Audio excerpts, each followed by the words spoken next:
Donc bonjour à tous, donc bienvenue pour cette vidéo de la semaine du 30 septembre où on va regarder essentiellement deux aspects majeurs de la semaine qui sont d'ailleurs liés, puisqu'on a l'éclipse solaire qui aura lieu pendant la nouvelle lune en Balance à 10 degrés, donc il y a vraiment cette symbolique de la régénération, hein, qui est le symbole aussi de la lune et de ses cycles, et on a aussi une autre régénération un petit peu différente puisque le soleil est conjoint à Mercure.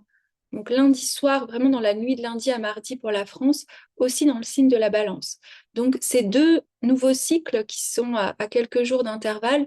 Et en plus, il y a l'idée que le soleil est éclipsé, hein, donc cette force solaire va permettre peut-être, et c'était un petit peu ce que j'ai préparé en tout cas dans mon propos, de révéler la Lune et donc les forces lunaires et peut-être de voir justement les implications de la symbolique lunaire dans la balance.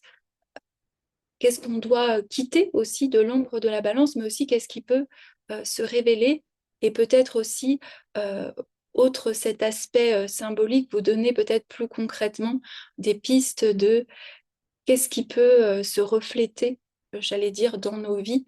Alors forcément, et je le précise à chaque fois, ça va toujours dépendre de nos thèmes, hein.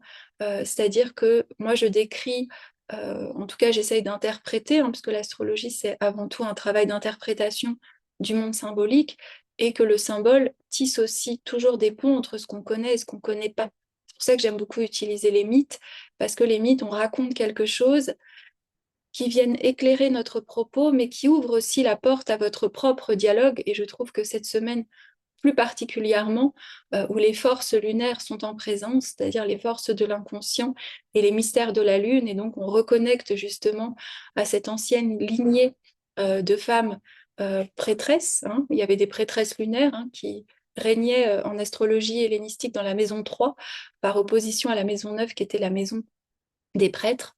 Donc voilà, je trouve ça assez fascinant et de toujours aussi, quelque chose que je voulais préciser, j'essaie toujours de tisser des ponts entre la technique ancienne et une approche plus symbolique et plus archétypale. Donc c'est aussi quelque chose qui vient de ma propre créativité. Donc à aucun moment il y a des vérités absolues dans ce que je dis. Au contraire, moi j'ai envie d'œuvrer pour remettre au centre le monde symbolique, toute cette magie aussi de se sentir connecté au cosmos, déjà parce que je trouve que ça peut beaucoup nous aider dans nos vies personnelles à nous dépersonnaliser dans le bon sens du terme, à nous faire euh, sentir partie, justement, on est dans cette nouvelle lune de la balance, de sentir partie de quelque chose de plus grand.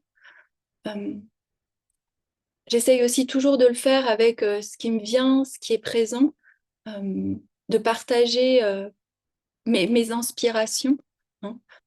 Et je vous encourage, bien sûr, alors pas forcément qu'avec moi, mais approfondir votre thème de naissance, comprendre les mystères de l'univers sont des portes d'entrée en soi et pour trouver sa place, je trouve, et pour trouver du sens par rapport à ce qui se vit, qui sont vraiment des clés formidables. Donc, pour revenir à notre fameuse semaine, donc on a cette conjonction supérieure du Soleil et de Mercure qui peut faire un écho avec sa rétrogradation qui a eu lieu en août. En astrologie ancienne, on vous dit que quand le Soleil est conjoint à Mercure, ils étaient ce qu'on appelait en quasimi. Quasimi, ça veut dire être dans le cœur du Soleil, hein, donc c'est un terme qui est beaucoup plus popularisé, qui avant on utilisait très peu. Avant, on parlait de conjonction supérieure et de conjonction inférieure, hein. Et il y avait aussi cette idée que j'aime beaucoup, et je crois que je vous le dis à chaque fois, mais j'aime tellement, c'était que Mercure descendait dans la chambre initiatique et qu'il était initié par le Soleil. Il y avait aussi cette métaphore que vous trouviez, parce que dans la tradition hellénistique, c'est un petit peu différent que l'astrologie moderne. Quand Mercure est trop proche du Soleil, il est ébloui, et du coup, il est brûlé et il a moins d'impact et moins d'effet. Alors que quand il est dans le cœur du Soleil, il y a cette idée, c'est comme quand vous êtes dans l'œil de l'ouragan.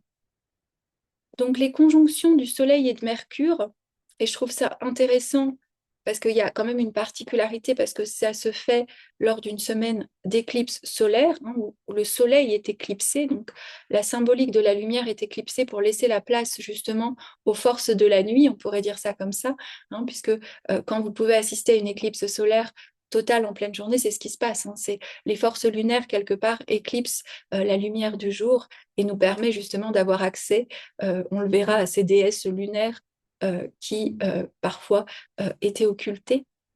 Donc, c'est des moments de clarté, hein.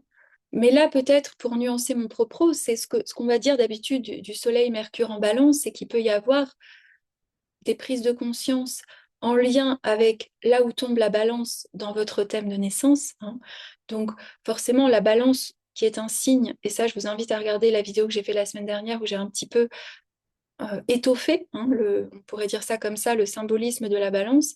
C'est sûr qu'il y a la dimension relationnelle, hein, puisque la balance est un signe qui vient nous parler de notre lien à l'altérité, que ce soit au travers des contrats, au travers des associations, au travers des mariages.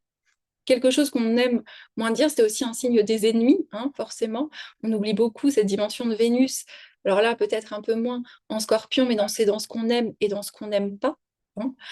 Donc, il peut y avoir des prises de conscience sur un certain équilibre, où on le verra avec la nouvelle lune, peut-être un déséquilibre dans certaines de nos relations. Des endroits aussi peut-être de nous-mêmes qui ne sont pas justes. Alors, avec Mercure, l'ombre de Mercure en Balance, alors c'est la parole qui va justement vouloir maintenir le statu quo, qui va pas vouloir exercer, j'allais dire, son pouvoir tranchant, comme pourrait l'être un Mercure en Bélier, et d'affirmation, mais qui va au contraire essayer de médiatiser, d'être un médiateur et de faire que tout le monde s'entende bien, on pourrait dire, parce que derrière, le signe de la balance est un signe qui profondément aspire à l'harmonie, hein. C'est un petit peu comme quand vous apprenez, moi je suis en train de rapprendre le piano que j'ai appris quand j'étais toute petite, et tous les accords dissonants, j'ai du mal, mais je sais que quand ils font partie d'une harmonie complète, la dissonance a sa place. Ben, c'est un petit peu pareil, je trouve, des fois, ce que doit apprendre la balance, c'est que des fois, j'imagine dans d'autres arts, hein, il y a sans doute des dissonances, mais les dissonances, au final, créent une harmonie. Donc, ça peut être un moment de révélation aussi, hein, un moment de clarté, un moment d'évidence. Quelle est la symbolique avec le fait que ce soit une nouvelle lune et une éclipse solaire? C'est qu'il y a quelque chose qui est accéléré, hein. Alors, c'est vrai, je relisais un petit peu, je me disais, tiens, pour une fois, je pourrais peut-être vous lire des extraits. Je relisais un livre d'astrologie hellénistique, j'arrive jamais à prononcer le mot, c'est Carmen de quelque chose. Euh, j'ai un côté un peu dyslexique, je pense. Et c'est vrai qu'en regardant les livres, je me disais, non, mais c'est pas possible, c'est toujours un peu une infamie, ce qui est dit sur les éclipses. Il y avait vraiment quand même cet héritage de la peur, hein, liée à ces temps d'éclipse, hein, où on ne savait pas si finalement la lumière allait peut-être à nouveau nous éclairer, ou cette impression que les forces de l'ombre, justement, étaient vraiment présentes, hein. Donc, je n'irai pas vous lire, et surtout, en plus, c'est marrant, j'étais tombée sur les éclipses dans le septième signe, hein. Donc, le septième signe, c'est la balance, et c'était tout. C'était alors comment on pouvait mourir par l'eau, par le feu. Enfin, voilà, il y a quand même des choses, en effet, à épurer aussi dans la tradition. Mais si on prend, par contre, cette image très belle de Mercure qui descend dans la chambre initiatique du Soleil pour se régénérer, il y a vraiment cette idée que Mercure allait reprendre ses forces pour recommencer son cycle, hein. Vous trouvez d'ailleurs, hein, ça peut paraître, beaucoup de gens pensent, mais il y a toute une théorie des rayons, hein, qui ne sont pas forcément les rayons qui sont associés plus à des traditions ésotériques ou de la théosophie, mais vous retrouvez vraiment dans l'astrologie ancienne l'idée que les planètes s'envoient des rayons entre elles, hein, et qu'elles s'envoient de la lumière, et plus d'ailleurs elles s'envoient de la lumière facilement, plus elles fonctionnent, hein. Donc, je trouve que c'est intéressant, des fois, cette partie ancienne. Donc, je reprends Soleil-Mercure, une semaine de révélation, d'introspection, qui nous amène à rééquilibrer les choses en soi, avec cet autre qui peut justement, puisqu'on sait que le signe de la balance au niveau moderne et dans l'approche psychologique est un signe de projection, hein. Et ça, y a un livre que j'aime beaucoup, c'est La psychologie du transfert, c'est un petit livre de Jung où il prend les images alchimiques du rosaire, et on voit justement, vous savez, on voit ce roi et cette reine, il y a souvent un oiseau, hein, et il parle dans un premier temps, c'est les mains gauches qui se touchent, et vraiment de la voix de la gauche qui est aussi la voie de l'inconscient, justement, où on a tendance à projeter les contenus qu'on n'a pas intégrés en soi sur d'autres personnes. Et c'est vrai que en réfléchissant un petit peu plus difficilement que d'habitude, peut-être, parce que il y a toujours peut-être cette révérence au mystère et que les éclipses sont aussi des temps mystérieux à décrypter. Pourquoi? Parce que on maîtrise moins, on pourrait dire, les fils du destin ou les fils du destin s'accélèrent. Donc, à part, et c'est quelque chose que vous retrouvez beaucoup, dire les grands débuts, les grandes fins, on peut être un petit peu court, mais c'est peut-être aussi un respect des énergies actuelles que de ne pas pouvoir trop en dire parce que c'est d'autres mouvements, d'autres mystères, justement, qui sont mis en lumière, hein. Donc, voilà, il y avait vraiment quand même cette idée que quelque chose peut être révélé. Et comme je vous le disais, beaucoup en astrologie, et ça c'est quelque chose que j'ai beaucoup observé dans ma pratique, hein. J'ai beaucoup, et les gens qui me connaissent bien, beaucoup fait de séances et je continue à en faire, même si peut-être il y aura un moment donné où je vais aller de plus en plus vers l'enseignement et j'en profite parce que j'oublie toujours de le dire et souvent après on me le demande. Si vous voulez que ce soit il y a un petit lien que je vais mettre, c'est la possibilité de prendre un rendez-vous de 10 minutes par téléphone pour essayer de saisir ce dont vous avez besoin et de créer une séance, hein. Mais souvent, les séances les plus, j'allais dire, demandées sont les séances là, que j'offre toujours de révolution solaire pour les balances, hein. C'est un peu un petit cadeau d'anniversaire qu'on peut se faire pour regarder, mais aussi les séances de thèmes de naissance sur les archétypes féminins, sur ce que j'appelle l'appel de l'âme, hein, qui a un peu décrypté votre thème comme cette sorte de boussole cosmique qui peut nous guider. Et aussi, n'hésitez pas, toutes les séances que j'appelle séances de suivi, vous pouvez les prendre, même si vous n'avez pas commencé forcément avec moi, qui permettent vraiment de comprendre ce qui nous arrive quand on ne comprend pas. L'astrologie est là, c'est vraiment une révérence à cet art, hein. C'est même pas l'astrologie, lorsqu'elle est utilisée vraiment comme un art, peut nous permettre d'avoir des résonances avec ce qui se passe et ce qui se joue.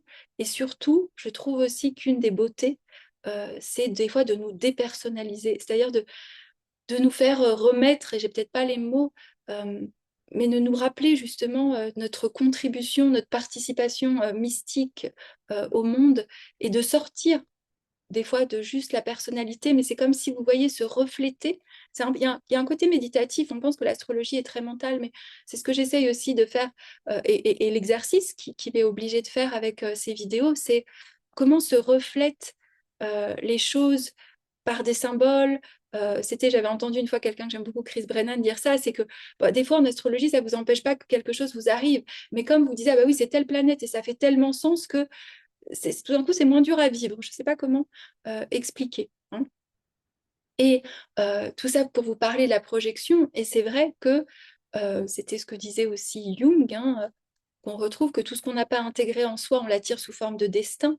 Et il y a cette vérité-là quand même qu'on retrouve dans l'astrologie, c'est que certaines parties de nous-mêmes qui se reflètent très bien, hein, quelqu'un qui connaît le thème voit tout de suite un petit peu un Saturne carré Vénus, la mise à distance dans la relation amoureuse, qui est le vécu de la personne à l'extérieur, on le lit dans le thème.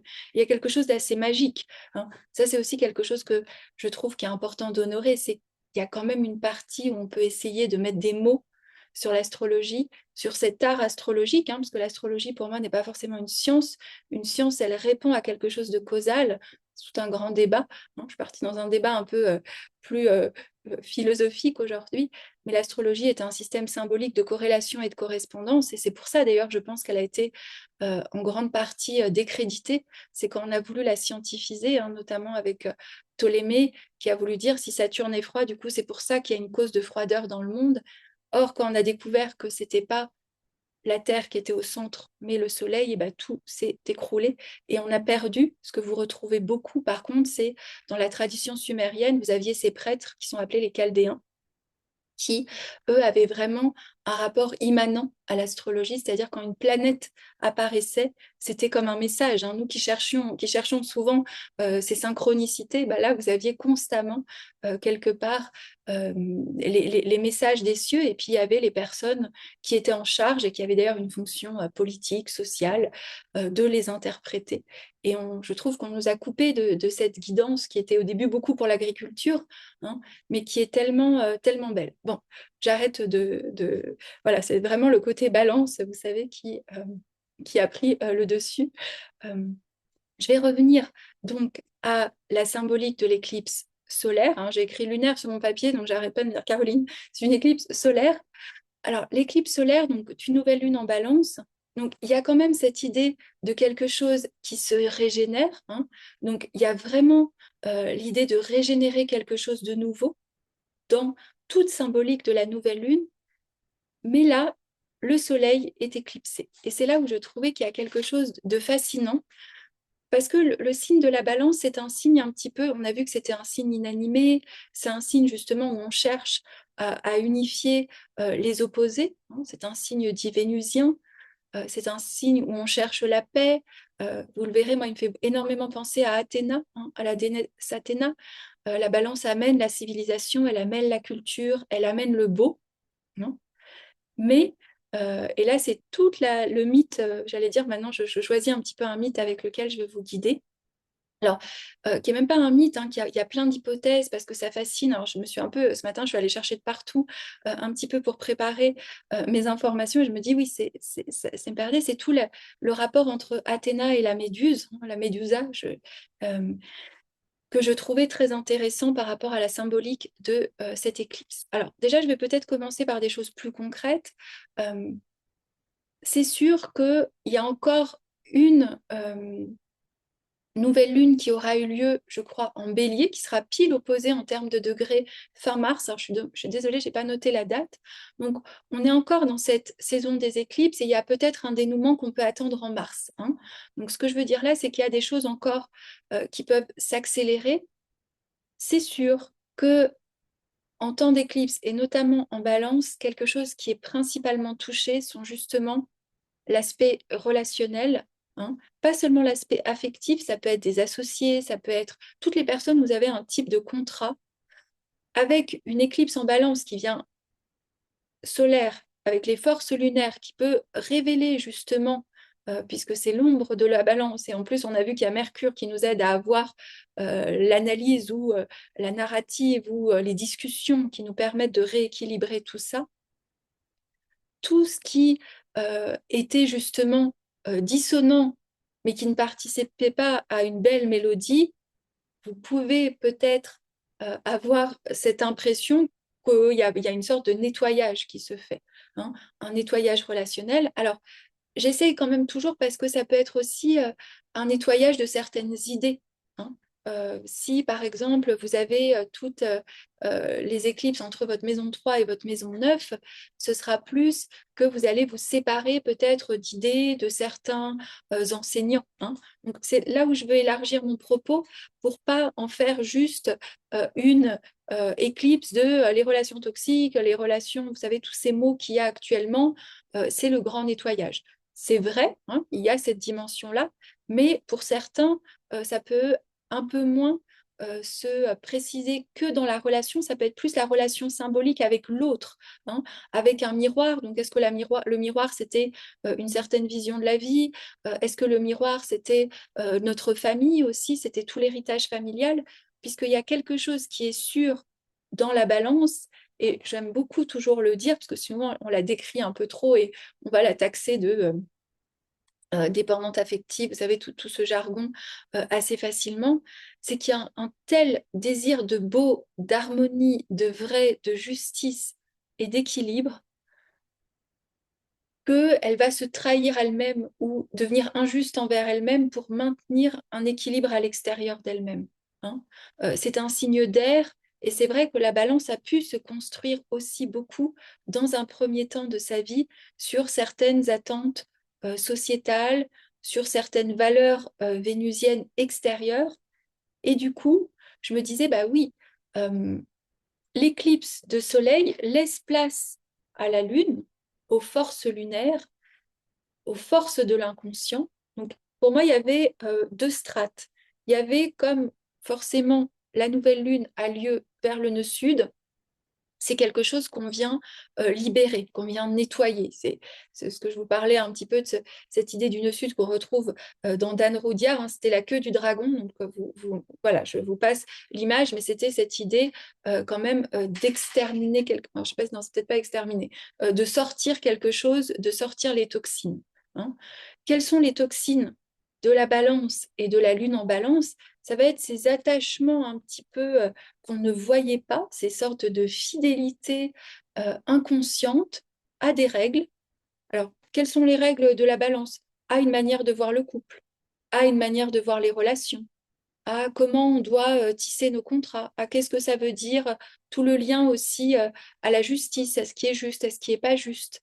Euh, tout se construit un petit peu sociétal, hein, qui fait qu'il y a certaines règles. Alors, maintenant, on a vu avec Pluton en Capricorne qui est venu faire exploser les structures de pouvoir en carré pour beaucoup à la balance. C'est des choses qu'on travaille beaucoup. Hein. On est dans une, sociétalement parlant, tout ce qui est remis en question, mais même en termes de genre, en termes même je vois hein, cette difficulté aussi de parler des polarités féminin, masculin sans forcément genrer, et quelque chose même dans la pratique astrologique a été beaucoup remis en question, notamment avec toute l'astrologie queer, notamment aux États-Unis, de se dire, bah, non, il y a Vénus qui est le principe actif, Vénus est le principe réceptif et Mars le principe actif, mais il y a tout un nouveau langage, on pourrait dire, à inventer.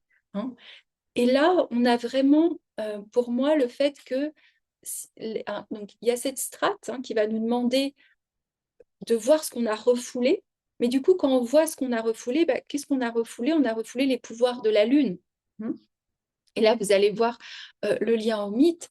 Il y avait beaucoup dans les temps anciens, et même, et c'est grâce à ces Démétra George que j'avais beaucoup découvert ça, c'est qu'il y a les mythes grecs et vous avez aussi les mythes pré-hellénistiques qui, des fois, n'oublions pas que les mythes ont aussi une dimension sociologique. Hein, et ils viennent expliquer, et ça je crois que je vous l'avais dit la dernière fois, mais tant pis, je me répète, vous me pardonnerez, qu'on voit dans tous les mythes à un moment donné l'absorption des cultures matriarches, donc où il y avait on peut voir aussi à l'ère du taureau, donc il y avait vraiment cette valorisation des pouvoirs lunaires, hein, où la lune était cette force qui amenait la sexualité, la fécondité, quelque chose de... elle était vraiment, elle faisait partie de tous ces cultes, souvent symbolisés par le serpent, hein, avec notamment la reconnaissance de cette force de cette force lunaire. Et petit à petit, quand les cultes, on pourrait appeler ça patriarcal, ou les héros solaires, il y a cette absorption, elles sont reléguées dans l'inconscient. Et je me disais, tiens, alors vous savez, je réfléchis un peu la semaine comme ça, hein, pour vous transmettre, je me disais, mais est-ce que justement, il n'y aurait pas une symbolique plus profonde de cette éclipse solaire qui, en éclipsant le soleil, va nous révéler, et surtout en balance, quelles étaient ces forces lunaires qui, qui étaient présentes avant la civilisation de la balance. Et c'est là où je vais vous amener le lien entre deux déesses qui sont souvent liées, que sont Athéna et la Méduse. Athéna, alors là, je ne parle pas forcément de Pallas Athéna, hein, je parle de l'image archétypale qui peut s'exprimer au travers de la balance et qu'on pourrait relier à la déesse Athéna pour essayer de saisir l'archétype qui est derrière ce qui se joue actuellement de la nouvelle lune. Et donc, il y a cette idée que vous allez, alors je change mes pages, que vous retrouvez beaucoup, hein, c'est Athéna, c'est une déesse civilisatrice hein, qui amène énormément dans la culture, qui est la seule d'ailleurs à pouvoir régner à l'Olympe et qui est une déesse dite vierge. Et il y a un épisode de la mythologie qui m'a toujours, qui ensuite fascine, mais il y a énormément d'interprétations, mais qui m'avait été en tout cas transmis comme le fait qu'Athéna est un peu cette déesse ambiguë, hein, ça c'est Robert Graves, je vous invite à lire ou à voir, pour ceux qui aiment la mythologie, les dictionnaires de Robert Graves ou les mythes grecs. Alors moi j'avais trouvé un dictionnaire de la mythologie, Larousse, mais je crois qu'il est en anglais, vous les trouvez d'occasion, hein, et c'est fascinant parce qu'il y a toutes les cultures. Euh, son hypothèse était que finalement c'est celle qui a un peu trahi les cultes matriarches, Athéna, et qui a coopté avec le patriarcat et qui viendrait instaurer un nouvel ère. Donc, comment, et c'est ça toute l'ambiguïté, c'est qu'elle se coupe, hein, et ça on le verra par exemple là, pour le coup, Pallas Athéna, qui est aussi un astéroïde qu'on peut placer dans un thème, souvent elle se coupe du cœur et elle monte son énergie créative et sexuelle de Vénus au service de la tête et au service de l'intelligence créatrice, et deviendrait un peu cette Wonder Woman des temps modernes, mais qui s'est un petit peu justement coupée de ce rapport cyclique et de ses forces. Et il y a plusieurs moment de la mythologie qui le marque. Un des moments de la mythologie, c'est lorsque Poséidon viole la Méduse, qui était la Gorgone, c'était trois sœurs Gorgones. Alors pareil, il y a plusieurs versions du mythe. Dans le temple d'Athéna, Athéna punit la Gorgone et la transforme en ce serpent, vous savez, en la Méduse, alors qu'elle ne dit rien à Poséidon. Et il y a un autre moment de la mythologie qui est le procès d'Orestès. Orestès a commis un matricide et Athéna, qui est née de la tête du père par parthogénèse, elle est née de Zeus, même si certaines descendances et certains, justement, mythes, c'est là où je vais venir, la lient à Métis, qui était sa mère. Métis, c'est la sagesse intuitive. Et elle dit, de toute façon, moi, je suis née de la tête du père, donc ça sert à rien d'avoir une mère.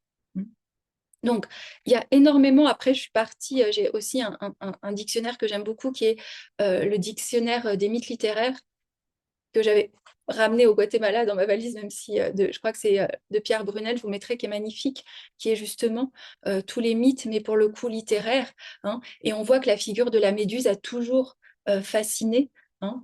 À la fois elle fascine et à la fois elle effraie, hein.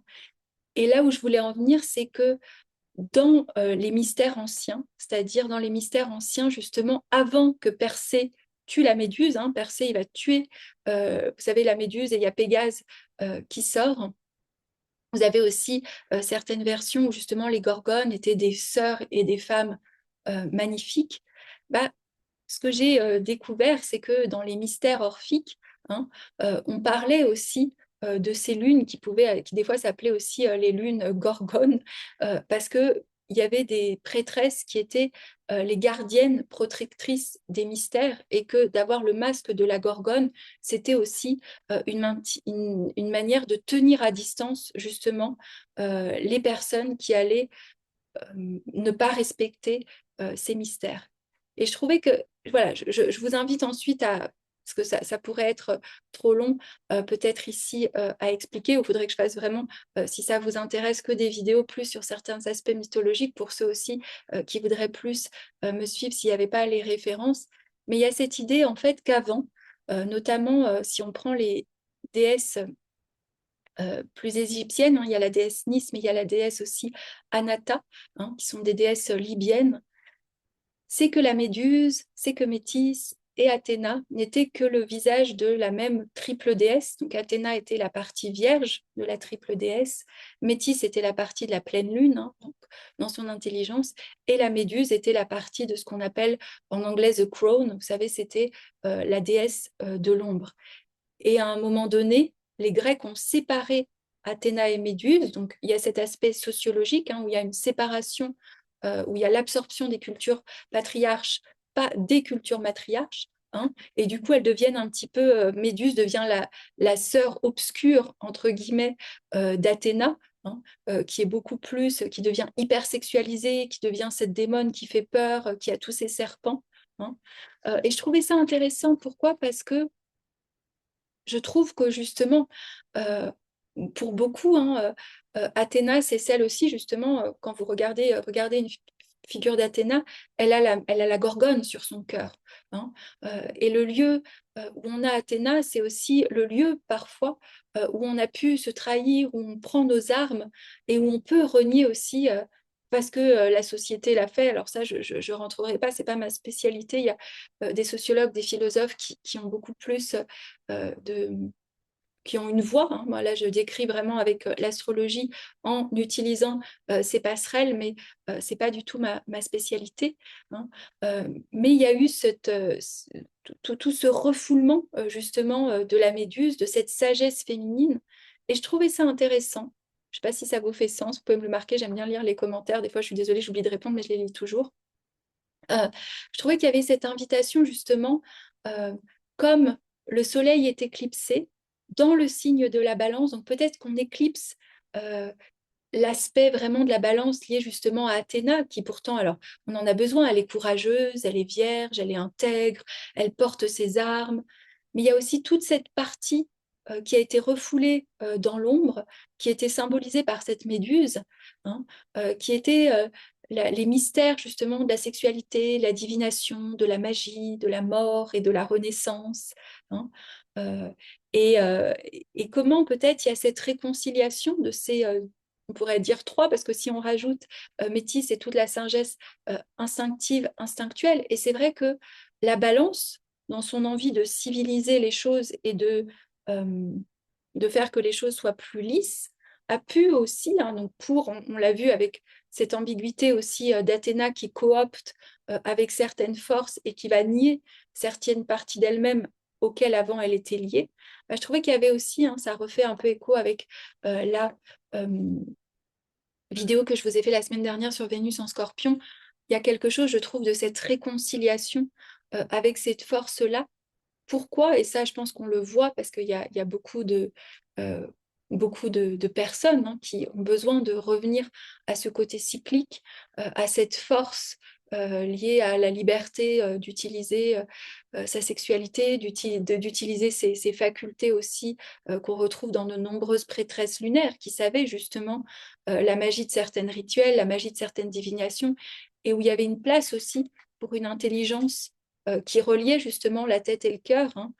Et je trouve que c'est toute la beauté justement que peut nous proposer aussi cette balance et cette éclipse, et comment on renoue avec ces forces-là, mais sans créer encore du contre, mais justement en l'alliant avec nos facultés intellectuelles, créatrices, puisque Pallas Athéna, c'est aussi celle qui amène le progrès social, qui amène de nouvelles lois, qui protège les plus faibles, les plus démunis, les minorités, qui a justement une forme d'androgénéité, mais parce qu'elle a intégré plusieurs parties d'elle-même en soi. Et quelque chose, moi, qui m'avait beaucoup marqué au niveau du symbole astrologique, c'est que quand il y a eu cette conjonction de Saturne et de Jupiter à 0 degré du Verseau, vous savez, le 21 décembre 2020, où tout le monde avait vu comme un signal de cette nouvelle ère, ce qu'on a beaucoup oublié, c'est que Pallas Athéna est la première à être rentrée dans le signe du Verseau, et Pallas Athéna, bah, c'est la fille de Zeus, de Jupiter, et c'est la petite fille de Saturne. Donc elle ouvre aussi cette ère, et peut-être, j'espère que je ne vais pas trop loin dans mon propos, que cette éclipse, outre et je le rappelle, oui, au niveau individuel, il y a toute cette idée de relation, mais il y a aussi cette réconciliation. Et peut-être que cette sagesse de tous ces mystères euh, de la méduse, ou je ne saurais pas comment l'appeler, j'ai peut-être pas les bons mots, demande à être regardée. Pourquoi? Parce que je pense que beaucoup d'entre nous, pourquoi on cherche aussi cette reliance avec le monde des étoiles, avec quelque chose de l'invisible, c'est parce que les clés du sens que nous propose le monde, j'allais dire, où juste règne la raison, la linéarité, pour beaucoup ne nous offre pas le sens qu'on a besoin. Donc, voilà, donc n'hésitez pas à m'écrire pour que ce soit les cours, les consultations, pour partager aussi en commentaire, pour si vous avez aussi des suggestions, pour toujours faire évoluer. Et voilà, donc moi je vous inviterai avec ces éclipses, c'est de vraiment contempler, ce que j'ai essayé de voir, qu'est-ce qui est, se joue en profondeur. Et forcément, si on réveille ces forces-là, c'est normal que ce soit pas très confortable, c'est normal que ça provoque des tensions avec tous ces jeux de projection, de miroir avec autrui qui voudraient peut-être nous faire rester dans des identités que justement on sent qui sont trop étriquées.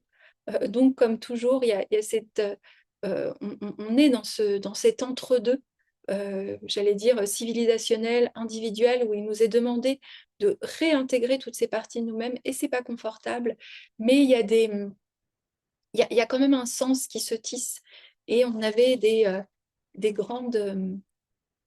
peut-être qu'on doit aussi en réécrire, mais il y avait quand même des grands mythes, des grands archétypes, des grandes images qui peuvent nous y aider. Je vous souhaite à tous une très belle semaine.